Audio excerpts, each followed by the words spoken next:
देखो क्या है कि अपन इसमें इसका चैप्टर का नाम है नेशनलिज्म इन इंडिया, यानी नेशनलिज्म का पहली बात तो ये नेशनलिज्म का मतलब क्या होता है, देशभक्ति या राष्ट्रभक्ति। ठीक है, ऐसा काम करना जो कि राष्ट्र के हित में हो और हमारे अंदर देशभक्ति जागे। ठीक है, फिर इंडिया यानी इंडिया में जितने भी देशभक्ति की रिलेटेड चीजें हुई, इंडिया को स्वतंत्र कैसे किया, कौन कौन साथ में था, किस किस का पार्टीशन था, किस किस का पार्ट था, ये सब कुछ अपन इस चैप्टर में पढ़ेंगे। किसमें? नेशनलिज्म इन इंडिया में। ठीक है भाई, कोई दिक्कत है इतने में? नेशनलिज्म कौन सी फीलिंग है भाई जिसमें राष्ट्रभक्ति और देशभक्ति जागे। ठीक है, चाहे वो पॉलिटिकल हो, चाहे कल्चरल हो, चाहे कुछ भी हो। इसमें बात क्या होती है, ये चैप्टर की स्टार्ट भैया होती है अपनी 1914 से। कब से? 1914। इससे पहले भी हुआ था, मैं बताऊंगा, टेंशन मत लो। ठीक है, 1914 में, लेकिन मेन चीज क्या थी कि इसमें वर्ल्ड वॉर हो रहा था भैया, 1914 से 1918 तक। 1914 से 1918 तक फर्स्ट वर्ल्ड वॉर हो रहा था। उस फर्स्ट वर्ल्ड वॉर में क्या है, अपन पे इनडायरेक्टली इफेक्ट आ रहा था भैया, डायरेक्टली तो नहीं आ रहा था, लेकिन इनडायरेक्टली आ रहा था। इफेक्ट्स क्या क्या आ रहे थे? मेनली पहला भैया डिफेंस एक्सपेंडिचर बढ़ रहा था। कैसे डिफेंस एक्सपेंडिचर बढ़ता है, अगर ये बात करें तो देखो, एक बात बताओ यार, अगर जैसे मान लो कि आपकी सेना में 1000 लोग हैं, ठीक है, और एकदम से कोई वॉर आता है, तो क्या आप लोग सेना में लोगों को भर्ती नहीं करोगे?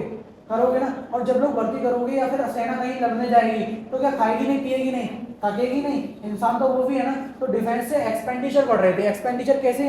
आर्म्स एंड वेपन्स ज्यादा आने लगे थे, है ना, दवाइयां ज्यादा आने लगी थी, क्योंकि लोग घायल होने लगे थे। ये पहला पॉइंट, डिफेंस एक्सपेंडिचर बढ़ने लगा भैया।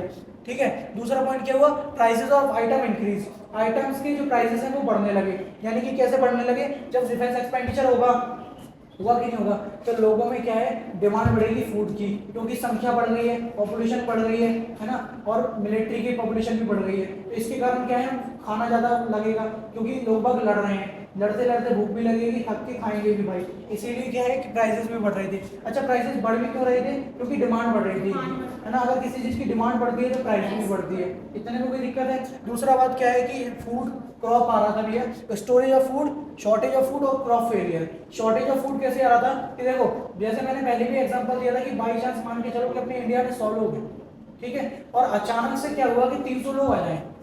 क्या बोला मैंने? इंडिया में कितने लोग हैं? 100 लोग हैं, और अचानक से मान लो ये 300 लोग आ जाए, तो क्या जो 100 लोगों के हिसाब का खाना रहेगा वो 300 लोग पर्याप्त हो पाएगा? नहीं हो पाएगा ना। तो ऑब्वियसली बस ठीक भी भैया, इधर भी ठीक वैसा ही हो रहा था कि इधर क्या है, जैसे जैसे भाई डिमांड बढ़ती जा रही थी, प्राइसेस बढ़ती जा रही थी, लेकिन फूड की शॉर्टेज होती जा रही थी। शॉर्टेज के कारण एक चीज और थी भैया, शॉर्टेज होने के कारण क्या था कि उधर पे क्या है भैया, एक एपिडेमिक फैल गया था, जिसको कहते हैं इन्फ्लुएंजा एपिडेमिक। उसके कारण क्या है, सारी फसल अपनी नष्ट हो गई थी। फसल नष्ट के होने के कारण एक ऐसी बीमारी भी फैल गई थी जिसके कारण 12 से 13 मिलियन लोग मर भी गए थे।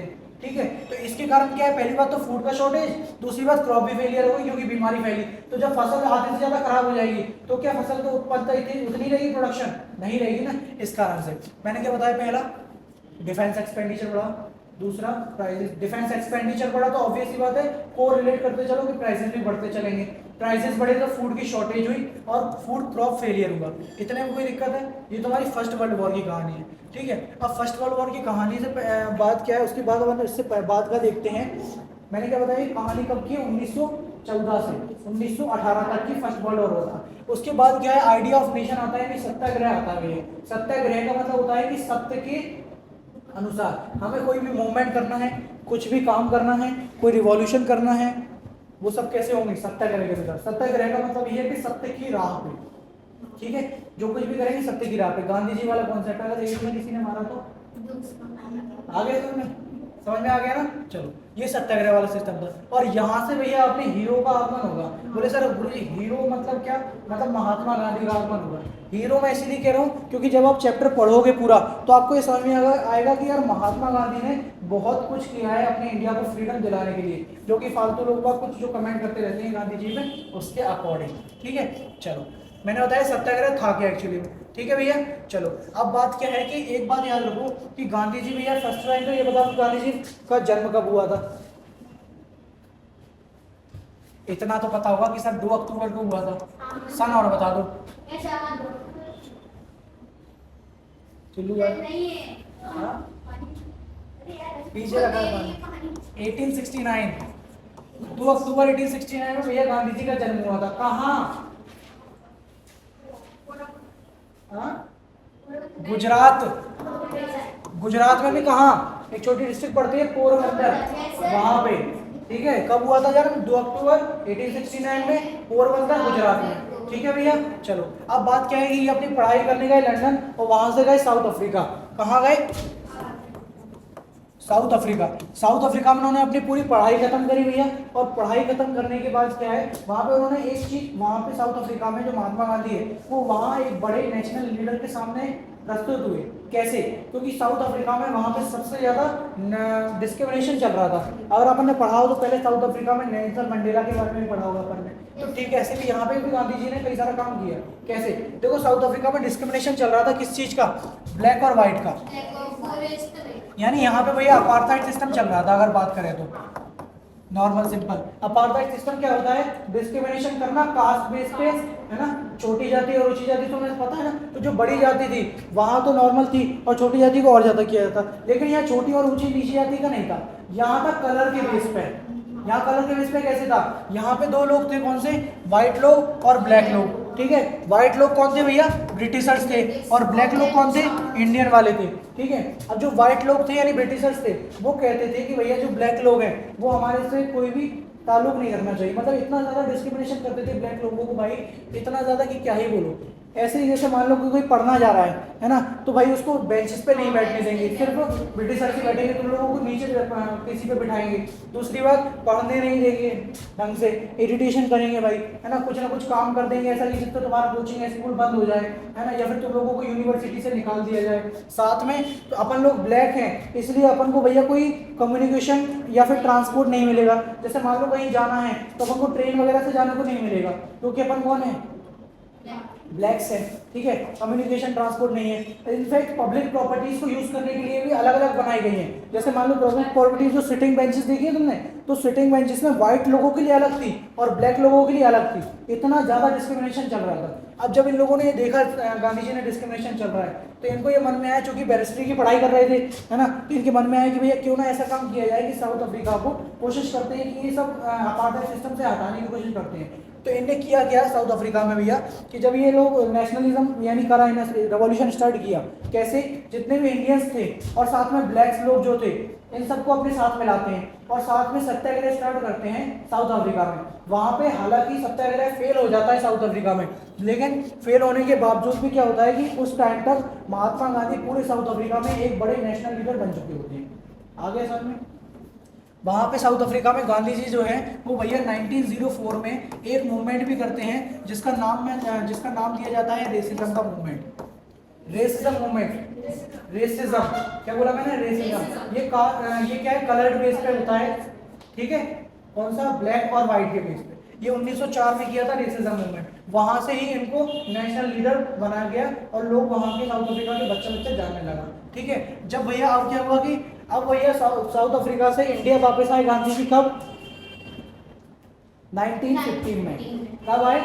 1915 में, 1915 में। अगर पूछे भैया साउथ अफ्रीका से इंडिया गांधी जी कब वापस आए, तो 1915 में वापस आए। ठीक, अब जब 1915 में वापस आए तो लोग बाग क्या है अपने इंडिया की, जब उनको जानते तो लगे ही थे कि भाई ऐसे ऐसे लोग हैं, सत्याग्रह पे बिलीव करता है, और साउथ अफ्रीका में भी किया, क्या पता इंडिया में अपने कुछ कर सके। तो उन लोगों ने क्या किया, लोगों ने कि गांधी जी के पास रह गई, उनसे बोला कि गांधी जी ऐसा ऐसा काम चल रहा है यार, मतलब हमारे साथ डिस्क्रिमिनेशन हो रहा है, साथ में हमें कोई राइट्स नहीं मिल रहे, अधिकार वगैरह नहीं मिल रहे हमारे, है ना। तो क्या किया इन लोगों ने, गांधी जी ने कहा कि ठीक है क्या हो रहा है तुम लोगों को बताओ, मैं उस पर सत्याग्रह फिर कोई रिवॉल्यूशन करूंगा। ठीक, अब क्या हुआ कि जब इन लोगों ने बताया कि भाई हमारे साथ 3 बड़ी बड़ी चीजें हो रही है। कौन सा? देखो, पहला काम था इनका चंपारण। पहला मूवमेंट गांधी जी ने किया कब? चंपारण मूवमेंट। ठीक है, दूसरा मूवमेंट किया भैया अहमदाबाद, और एक खेड़ा और एक किया था खेड़ा। अगर बात करी जाए चंपारण मूवमेंट हुआ कहाँ था? बिहार में। ठीक है, चंपारण मूवमेंट हुआ था भैया अपना बिहार में। अहमदाबाद तो मेरे को बताने की जरूरत नहीं है कि अहमदाबाद में ही हुआ था, और खेड़ा हुआ था अपना गुजरात में। ठीक है, ये 3 मूवमेंट हुए थे। मैंने क्या बताया कि गांधी जी साउथ अफ्रीका से भारत वापस आए। कब आए? 1915 में। भारत वापस आने के बाद भैया 1917 में इन्होंने चंपारण आंदोलन किया। ठीक है, 1917 में चंपारण आंदोलन किया, 1918 में अहमदाबाद किया, और 1918 में ही एक और आंदोलन किया जिसका नाम था खेड़ा। कोई दिक्कत? अब भैया अगर आपको एक्सप्लेन करना है या पूछा जा रहा है कि ये 3 मूवमेंट थे ही क्या एक्चुअली में, तो अब बात करो, देखो चंपारण मूवमेंट था क्या भैया, चंपारण मूवमेंट था इंडिगो फार्मिंग। ये क्या होता है, हाँ, नील की खेती। देखो क्या है कि यहाँ पे ब्रिटिशर जबरदस्ती पीजेंट्स यानी किसान लोगों से क्या कर रहे थे कि नील की खेती करवा रहे थे उनकी खुद की जमीन पे, साथ में जो खेती कर रहे थे है ना, उनको ना पैसे भी नहीं दिए जा रहे थे, जहाँ उनकी सैलरी दी जा रही थी, ना उनका मेहनताना दिया जा रहा था। ये साथ में अपने पास नील की खेती करने के लिए कई सारे साइड इफेक्ट्स भी थे। कैसे साइड इफेक्ट्स थे, तुम लोगों को पता होगा कि भैया नील की खेती जिस भी खेत पे होती है, जिस भी जमीन पे होती है, वो बंजर बन जाता है, इनफर्टाइल हो जाता है खेत, है ना। पहला डिसएडवांटेज ये। दूसरा, जब अपन नील की खेती करते थे तो अपन को उससे कई सारी स्किन डिजीज हो रही थी, है ना, हाथ पैर में, क्योंकि उसको कुचल के किया जाता है, तो इस कारण से अपन को स्किन डिजीज वगैरह हो रही थी। ये पहला था चंपारण। कब हुआ बिहार में, कब हुआ 1917 में, 1917 में। दूसरा अहमदाबाद मिल आंदोलन। यहाँ क्या एक मिल बोली जाती थी, कौन सी, कौन सी मिल, आटे की फैक्ट्री, ठीक है, आटे की मिल हुआ करती थी, फ्लोर मिल जैसे अपन इंग्लिश में कहते हैं। तो इसमें क्या है कि लोग वह काम कर रहे थे, इसमें अहमदाबाद मिल आंदोलन में। तो यहाँ पे क्या है, जो लोग काम कर रहे थे अहमदाबाद में, तो इससे भैया यहाँ जो लोग काम कर रहे थे उनको क्या है कि वेजेस वगैरह नहीं दी जा रही थी, उनकी सैलरी नहीं दी जा रही थी अहमदाबाद में मिल के तौर पे, ठीक है। ये मिल आंदोलन था। और तीसरा क्या था, खेड़ा था, जो कि गुजरात में हुआ था। यहाँ पे क्या था भैया कि यहाँ पे अचानक से क्या है, क्रॉप फेलियर हो गया था, यानी क्रॉप फेलियर हो गया था कि पूरी फसल नष्ट हो गई थी, जिसके कारण क्या है, जो ब्रिटिशर्स है उनके खजाने में भी दिक्कत आई थी, क्योंकि खजाना खाली होने लगा था भाई, जब दोबारा से क्रॉप उगाओ, उसके बाद फिर सब लोगों को वेजेस दो, है ना, इसके कारण से। तो इन लोगों ने क्या किया, अपन को वेजेस देना बंद कर दिया, नहीं रेवेन्यू देना बंद कर दिया, साथ में टैक्स एक्स्ट्रा लेने लगे। चंपारण, इंडिगो फार्मिंग, अहमदाबाद में आंदोलन, सैलरी नहीं मिल रही, और खेड़ा में सैलरी प्लस टैक्स। आगे समय अगर पूछा जाए कि भैया याद कैसे करेंगे, मैंने पहले भी याद करवाया और दोबारा भी याद करवाया, ठीक है, दोबारा सुन लो अगर बोला जाए तो। पहले तो क्या है, मैंने ये बताया तुम्हें कि भैया 1904 में महात्मा गांधी जी ने एक रेसिज्म का मूवमेंट किया, इतना आ गया समझ में। फिर क्या बताया कि साउथ अफ्रीका से महात्मा गांधी इंडिया वापस आए, कब आए, 1915 में। अब इतना याद रखना कि जब महात्मा गांधी वापस आए तो भैया उन्होंने केक खाया, केक जानते हो, है ना, तो क्या खाया, केक खाया। क्या बोला मैंने, महात्मा गांधी साउथ अफ्रीका से वापस इंडिया आए, उसके बाद आने के बाद केक खाया। बोले सर केक कैसे खाया, इससे कैसे याद रखेंगे हम, तो सी से मैंने क्या बताया था, चंपारण मूवमेंट बताया था, याद आया। ए से मैंने क्या बताया था, अहमदाबाद मिल आंदोलन, और के से मैंने बताया था खेड़ा आंदोलन।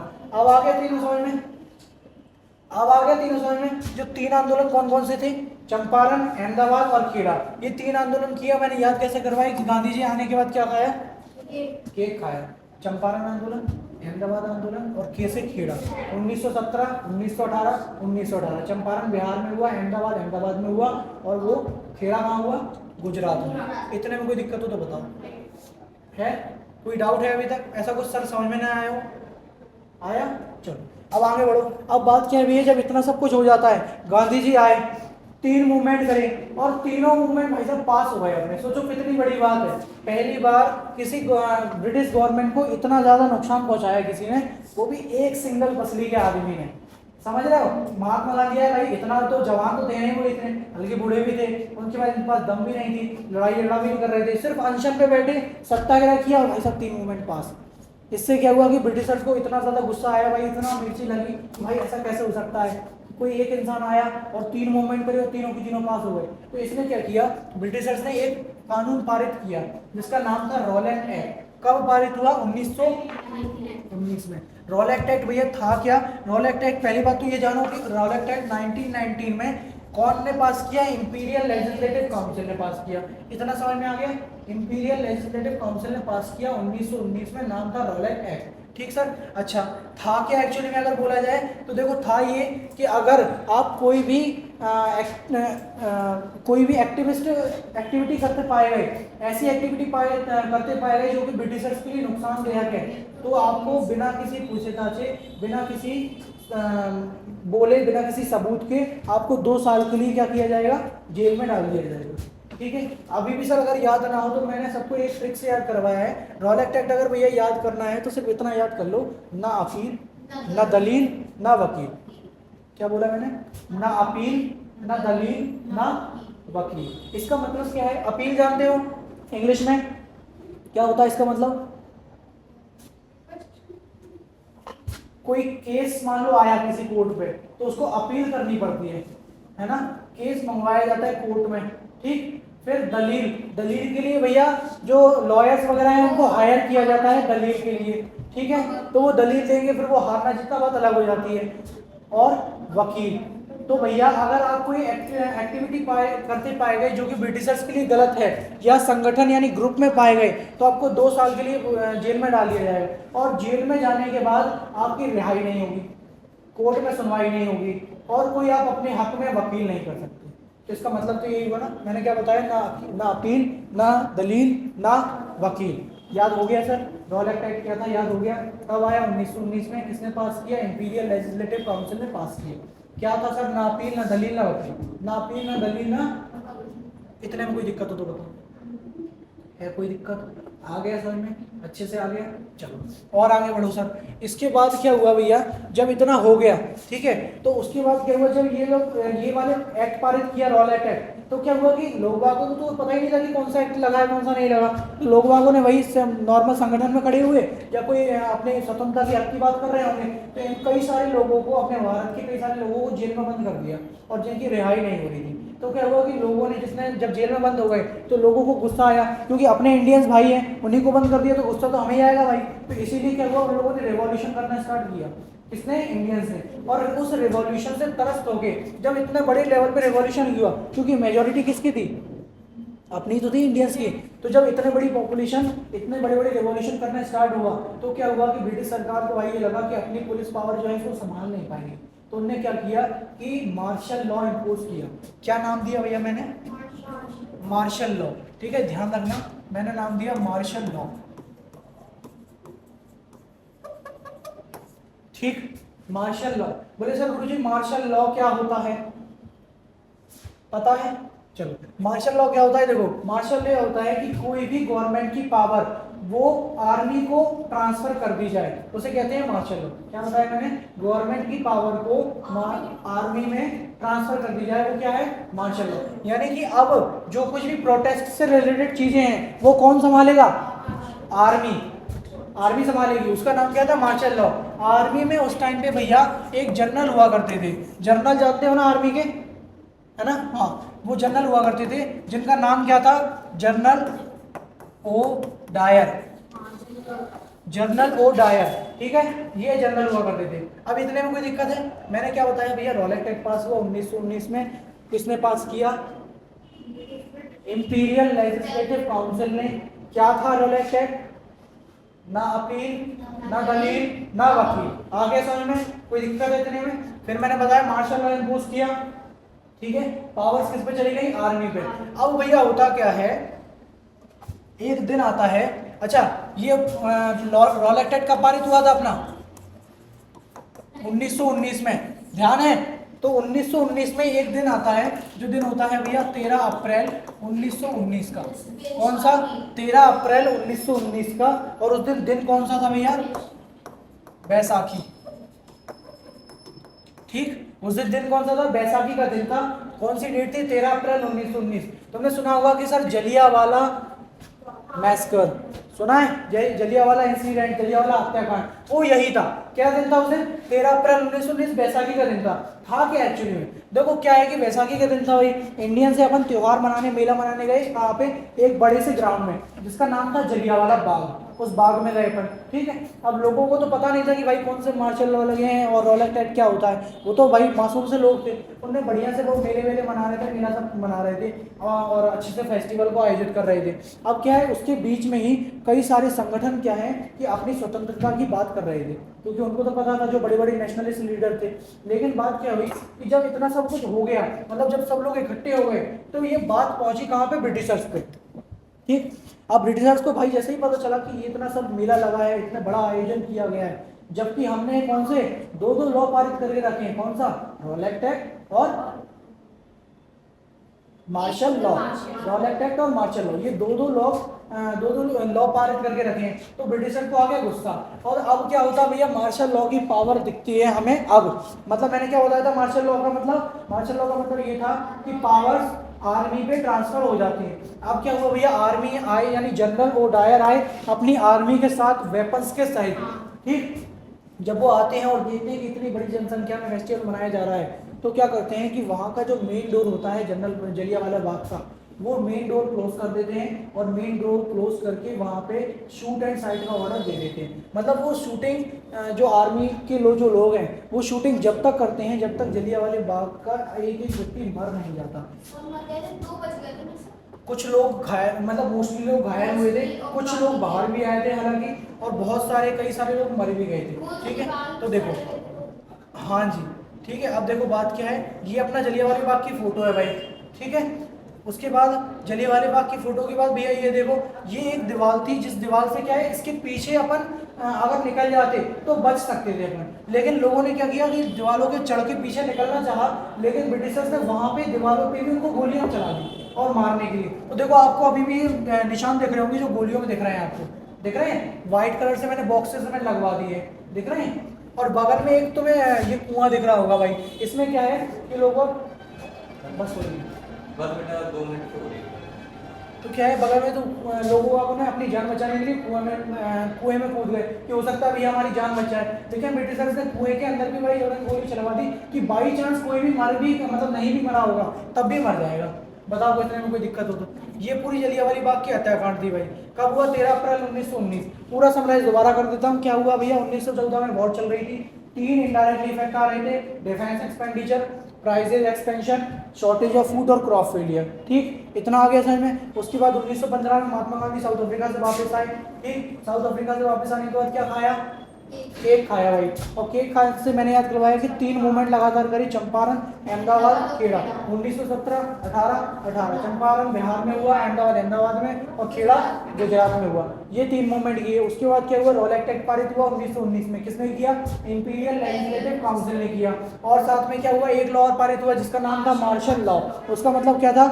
पावर्स ट्रांसफर होना। और फिर दिन आता है अपना 13 अप्रैल 1919 का, जिसको कहा जाता है बैसाखी का दिन था। उस दिन को भैया ब्लैक डे भी कहा जाता है, काला दिन कहा जाता है। क्यों? क्योंकि उस दिन अपने कई सारे भारतीय भाई मारे गए थे बिना किसी जुर्म के, मासूमियत के तौर पे, ठीक है। यहाँ से अपना अभी अपन चैप्टर स्टॉप करते हैं और अगला काम अगले दिन पढ़ेंगे, ठीक है। चलो।